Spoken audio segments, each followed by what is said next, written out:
channel and press the bell icon to get the latest updates.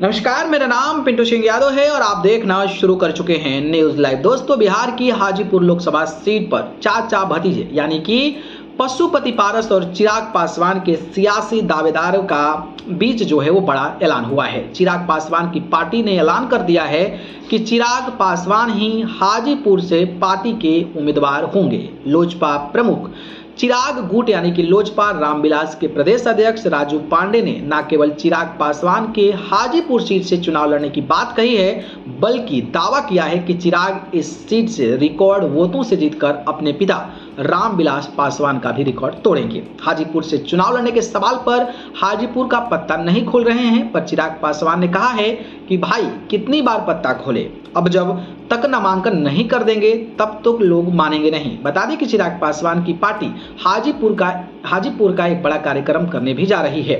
16 जनवरी को संकल्प महासभा कार्यक्रम बताया जा रहा है कि इस कार्यक्रम में चिराग की मौजूदगी में ही उनकी उम्मीदवारी का ऐलान किया जाएगा और ये कार्यक्रम 16 जनवरी को होगा। इसे संकल्प महासभा नाम दिया गया है। इसमें जिले भर के कार्यकर्ता और नेता शामिल होने वाले हैं। पार्टी के प्रदेश अध्यक्ष राजू पांडे प्रदेश के नेताओं के साथ तैयारियां का जायजा लेने भी पहुंचे हुए थे।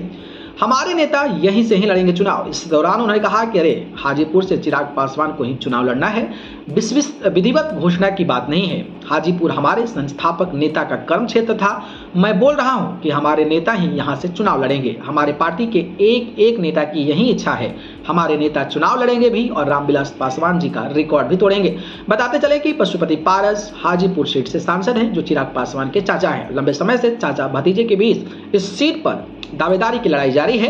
अब बड़ा सवाल यह है कि पशुपति पारस अब अपने लिए क्या फैसला लेंगे, या एनडीए में अपने इन दो सहयोगियों के आमने सामने वाली स्थिति से निपटने के लिए कोई रास्ता निकालेंगे। बाकी जिस तरीके से चिराग पासवान का ये ऐलान है हाजीपुर सीट को लेकर, चाचा भतीजे में इस सीट को लेकर एक बार फिर टकरार नजर आया है, उस पर आप क्या कहते हो कमेंट बॉक्स में। धन्यवाद।